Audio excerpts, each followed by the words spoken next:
ser de poder e autoridade inimagináveis. Ele é o comandante das forças do bem e o inimigo jurado das forças do mal.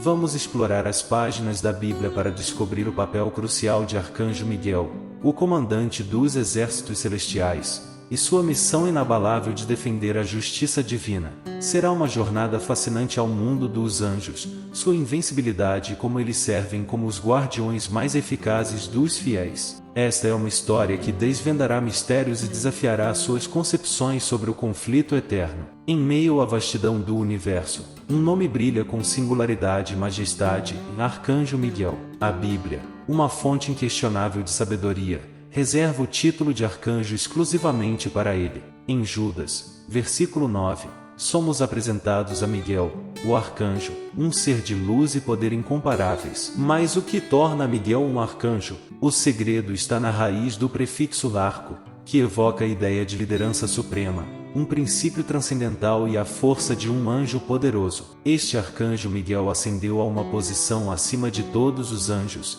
estabelecendo-se como o primeiro príncipe do céu na hierarquia celestial. Judas, no versículo 9, narra a épica confrontação e surpreendentemente, em vez de acusar o malvado, Miguel humildemente proclamou: "O Senhor te repreenda". No entanto, um ponto de clareza deve ser estabelecido, e na narrativa bíblica, há apenas um arcanjo. A palavra arco, com sua conotação de princípio, torna Miguel o mais proeminente dos santos anjos. Seu nome batismal desafia-nos com uma pergunta fundamental: quem é como Deus? No Antigo Testamento, Miguel emerge como uma figura profundamente associada à nação de Israel, sendo chamado por Deus de príncipe de seu povo escolhido. De certa forma, ele assume o papel de primeiro-ministro na administração divina do universo, sendo o administrador angelical encarregado de proclamar julgamentos. O livro de Daniel, no capítulo 12, versículo 1, revela seu compromisso de proteger o povo de Deus naquele momento. Naquele tempo, se levantará Miguel, o grande príncipe que defende os filhos do seu povo. Será um tempo de angústia como nunca houve desde que existem nações até então, mas naquele tempo teu povo será libertado, todos aqueles que forem encontrados inscritos no livro. Seu papel central é agir como mensageiro da lei divina e do julgamento, como evidenciado quando encontramos em Apocalipse capítulo 12, versículo 7 ao 9, liderando um exército na batalha contra Satanás, o grande dragão, e todos os seus demônios. À medida que nos aproximamos da luta final nos anais da história, Miguel e seus anjos estarão no centro da guerra cósmica titânica.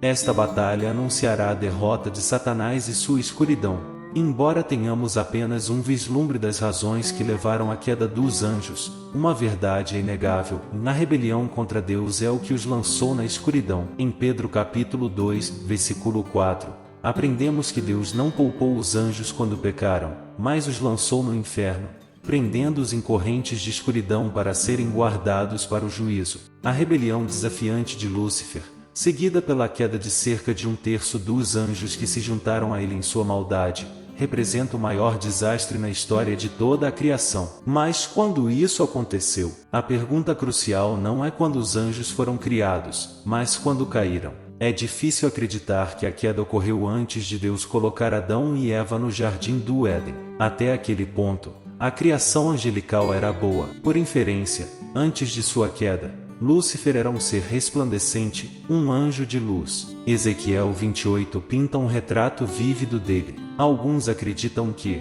quando o anjo Lúcifer se rebelou contra Deus e suas obras, um terço dos anjos celestiais do universo se juntaram a ele em sua rebelião. Assim, a guerra que começou no céu continuou na terra, destinada a culminar no Armagedon, com Cristo e seu exército angelical emergindo vitoriosos. Leslie Miller, em seu notável livro Tudo sobre Anjos, observa que as Escrituras às vezes se referem aos anjos como estrelas, explicando por que Satanás era chamado de estrela da manhã antes de sua queda. João, em Apocalipse capítulo 12, versículo 4, adiciona um qualificador a essa descrição: a cauda do dragão arrastou consigo um terço das estrelas do céu e as lançou na terra. O dragão colocou-se diante da mulher que estava para dar à luz, para devorar seu filho.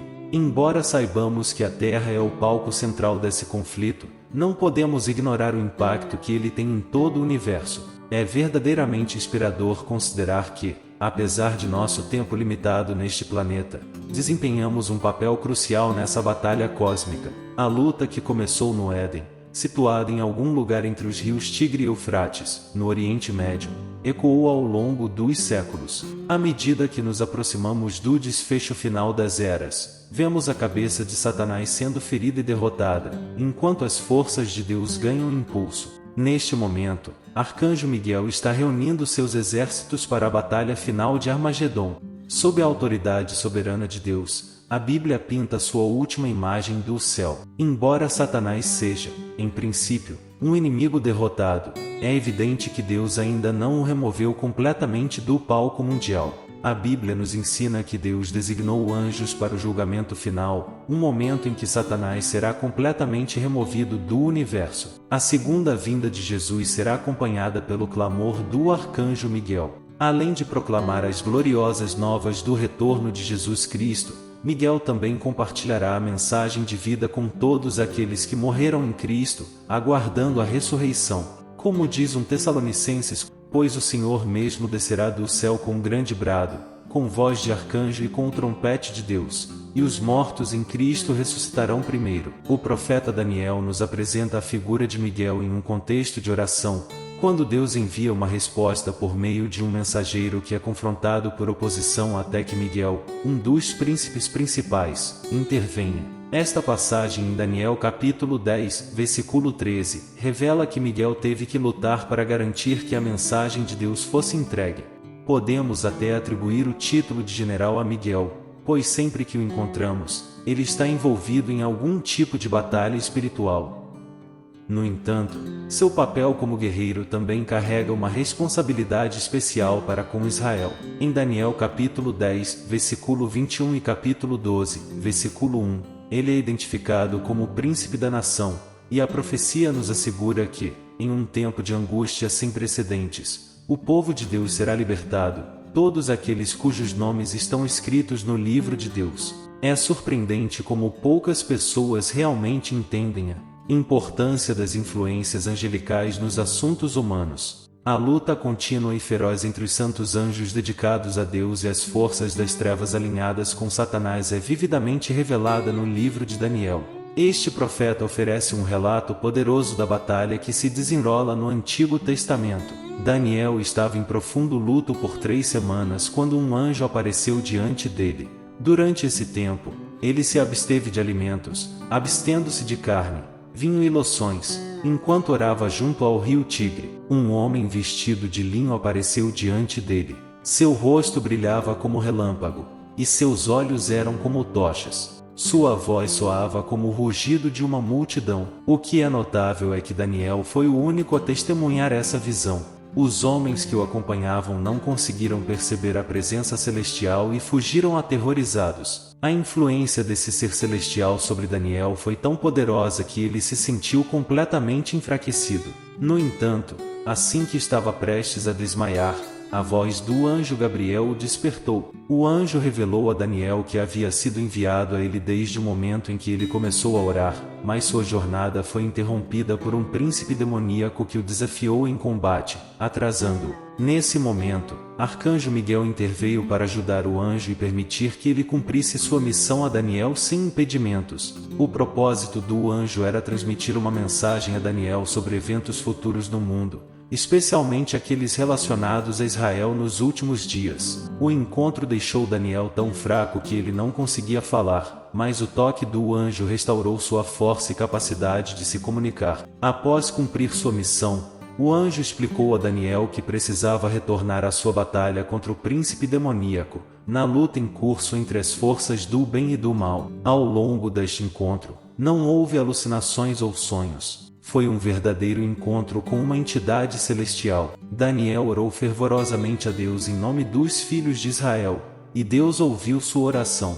A intensa sessão de oração de 3 semanas de Daniel, sustentada pelo jejum, alcançou grande sucesso. Nesse momento, um anjo celestial foi enviado dos céus para anunciar que sua súplica fora ouvida e respondida. Esta experiência ilustra claramente que os atrasos não devem ser interpretados como negações, e a vontade permissiva de Deus desempenham um papel em todos os aspectos da existência humana. Além das referências no Antigo Testamento, Miguel também é mencionado no Novo Testamento. O livro de Judas, versículo 9, especificamente o chama de arcanjo e relata sua batalha com Lúcifer pelo corpo de Moisés. Com a ajuda do Senhor, Miguel emergiu vitorioso. Esta não foi a única vez que Miguel enfrentou Lúcifer. Como o livro do Apocalipse nos diz, houve uma guerra no céu. Miguel e seus anjos lutaram contra o dragão, e o dragão e seus anjos lutaram de volta. Mas ele não foi forte o suficiente, e perderam seu lugar no céu. O grande dragão foi lançado para a terra, aquela antiga serpente chamado Diabo ou Satanás, que leva todo mundo ao erro. Ele foi lançado na terra, e seus anjos com ele. Nestas contas, Miguel assume o papel de comandante de um vasto exército de anjos, demonstrando que ele é o principal guerreiro de Deus. Houve uma guerra no céu, na qual Miguel e seus anjos confrontaram Satanás e seus anjos caídos, culminando em sua expulsão do reino celestial. Deus mobiliza seus servos para enfrentar o exército gasto e mal equipado de Satanás. No entanto, Satanás não é páreo para a força divina, e não há mais lugar para ele nos domínios celestiais. Os anjos de Deus são verdadeiramente invencíveis, destacando a nítida distinção entre os exércitos celestiais e os exércitos das trevas. Em qualquer confronto, os anjos invariavelmente prevalecem, eliminando completamente seus oponentes. Os anjos são amplamente conhecidos por sua natureza invencível e inabalável. Não há desafio que possa superar sua força. Quando servem, funcionam como os guardiões mais eficientes dos santos, fornecendo proteção sem igual. Como diz o Salmo 103 ao 20, bendigam o Senhor todos os seus anjos, vocês, anjos poderosos que fazem a vontade dele, que obedecem à sua palavra. Esses mensageiros celestiais são lendários por nunca falharem e serem um escudo infalível para aqueles que servem. Não há ameaça que possa resistir à sua força. Eles são, de fato, os guardiões mais eficazes dos santos, permanecendo invictos na defesa do plano divino. Espero que este vídeo tenha abençoado você de alguma forma. Envie para um amigo.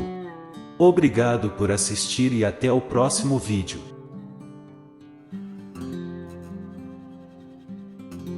Que Deus te abençoe.